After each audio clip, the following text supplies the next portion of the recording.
بسم اللہ الرحمن الرحیم۔ السلام علیکم ورحمۃ اللہ وبرکاتہ۔ سخت سردی ہے، لوگ بہت بیمار ہیں، دعا کیجیے اللہ تعالیٰ تمام بیماروں کو شفا عطا فرمائے۔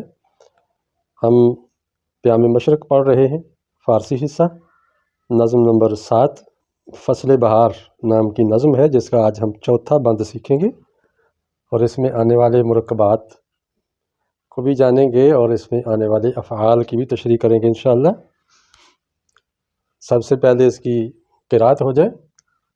حجرہ نشینی گزار گوشہ صحرا گزیں، بر لب جوے نشیں آب رواں را ببیں، نرگ سے ناز آفریں لخت دل فرودین، بوسہ زنش بر جبین، حجرہ نشینی گزار گوشہ صحرا گزیں۔ ترجمہ: حجرے میں بیٹھنے کو چھوڑ دے۔ حجرہ نشینی، حجرے میں بیٹھے رہنا چھپ کے، اس کو چھوڑ دے۔ گوشہ صحرا گزیں، صحرا کے کسی کونے کا انتخاب کر، کوئی مناسب جگہ دیکھ کے پھولوں پھلواریوں میں بیٹھ۔ بر لبے جوئے نشیں، کسی ندی کے کنارے پر بیٹھ جا۔ آب رواں را ببیں، رواں پانی کو، چلتے ہوئے پانی کو دیکھ۔ را کا معنی کو، ببیں دیکھ، فعل امر ہے۔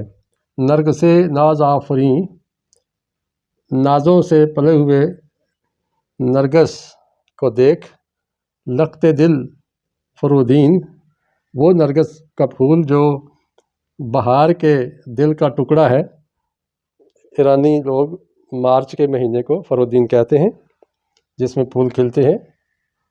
بوسہ زنش بر جبین، کہ وہ جو نرگس ہے وہ ماتھے پر اس کا بوسہ لے رہا ہے۔ کس کا؟ اس آب رواں کا بوسہ لے رہا ہے، جھک جھک کے گل کی ٹہنی وہ پانی میں اپنا عکس لے رہی ہے، پانی کو چوم رہی ہے۔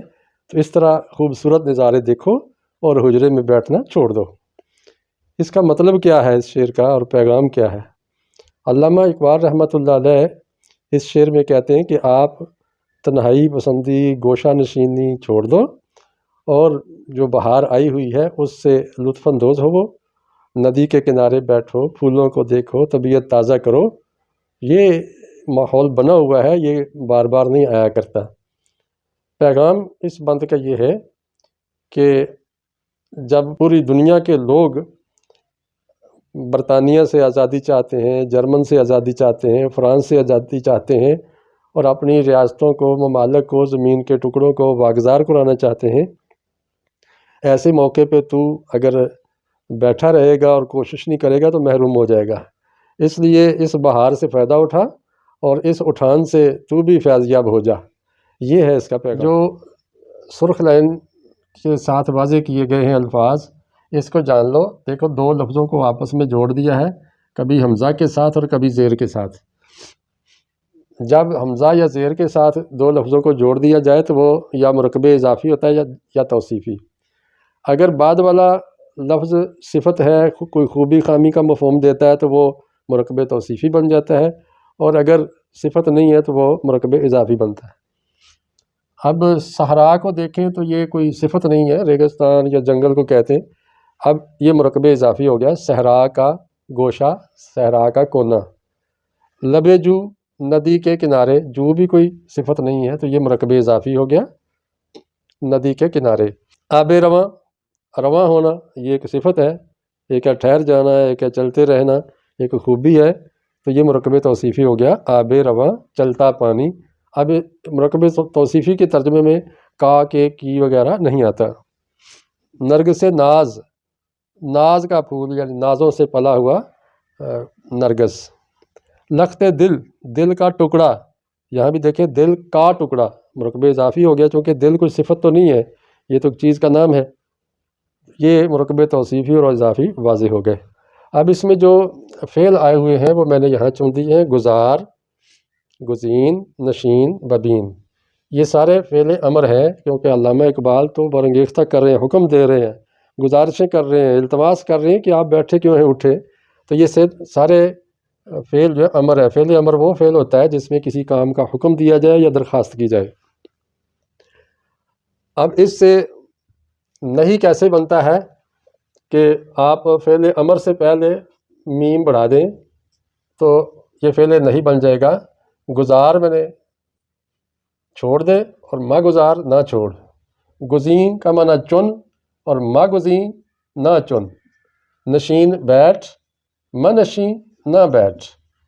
تو میم شروع میں بڑھا دیں تو فعل نہیں بن جاتا ہے، کام سے روکا جاتا ہے. تو فعل نہیں وہ ہو گیا جس میں کام سے روکا جائے. ببین دیکھ، اور یہاں بے امر کی آئی ہوئی ہے، اس کی جگہ ہم میم نہیں کی لگا دیں گے، مبین نہ دیکھ.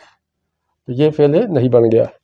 اب ہم مضارع بنانا چاہیں تو اس کا طریقہ کیا ہے کہ ہم فعل امر کے بعد دال کو بڑھا دیں گے، کیونکہ مضارع کے اندر بڑی نشانی دال ہے. تو یہ بن جائے گا گزارد. دال سے پہلے زبر بھی لکھیں گے. گزین ہے، اس کا مضارع کیسے بنے گا؟ گزیند.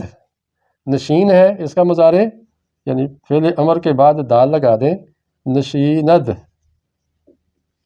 بین ہے، اصل میں بے تو امر کی ختم کر دیں کہ بین ہے، تو بین کے بعد دال لگا دیں امر کی، تو یہ فعل مضارع بن جائے گا. لو جی، آپ نے 2 کالم تو حل کر لیے. اب ہمیں اس کا مصدر لینا ہے. تو مصدر اس کا تھوڑا مختلف ہے. گزارد کا مصدر ہے گزاشتن. گزاشتن چھوڑنا. جیسے نا فروغ گزاشت معاف، یعنی کوئی کمی ہو گئی یا چھوٹ گئی ہے تو وہ معاف کر دینا. گزینت کا ہے گزیدن. گزیدن کا معنی ہے چننا، اس کا معنی ہے چھوڑنا، اور اس کا ہے چننا یا منتخب کرنا. نشستن. نشستن کا معنی ہے بیٹھنا. بیٹھنا مضارع نشینت. اور دیدن یہ بالکل مختلف ہے. دیدن میں نے دیکھنا، اور بیند اس کا مضارع آ رہا ہے، دیدن سے بیند. اب ماضی کیسے بنے گا ذرا آپ بتائیں. آپ کو یاد ہوگا پچھلے لیکچر میں بتایا تھا کہ ہم مصدر کی نون کاٹ دیں گے تو یہ ماضی بن جائے گا، گزاشت.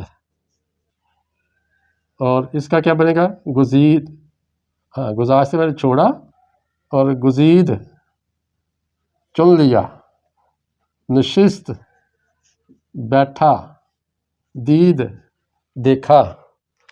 تو یہ صرف صغیر ہو گئی. اب اس کی گردان کرنی ہو تو اس کے آگے ند یا ید میم یم لگا دیں تو وہ گردان بن جائے گی. مثلا میں کہتا ہوں دید کا معنی ہے دیکھا، اس ایک نے دیکھا. اور دید دید دید یہ 6 دفعہ لکھ لیں. دید 6 دفعہ ہو گیا دید. تو پہلے سیغے کے آخر میں کوئی اضافہ نہیں ہوتا، تو دوسرے سیغے کے آخر میں ند بڑھا دیں. دیدند یہ جمع کا سیغہ بن جائے گا. انہوں نے دیکھا. دیدی تو نے دیکھا. دیدید تم نے دیکھا. دیدم میں نے دیکھا. دیدیم ہم نے دیکھا. دیکھیں کتنا آسان ہے فارسی کو سیکھنا. تو آج آپ نے پیام مشرق کا ایک اور بند سیکھ لیا ہے. پسند آیا ہے تو ویڈیو کو لائک کیجئے اور آگے شیئر بھی کیجئے. نئے ہیں تو چینل کو سبسکرائب کیجئے. اور یہ چونکہ نیا چینل ہے سیکھو سکھاؤ ARS، اس کے ذرا سبسکرائبر دنوں میں بڑھانے کی ضرورت ہے. تو آپ اپنے ساتھی کو اس کا لنک بھی شیئر کیجئے.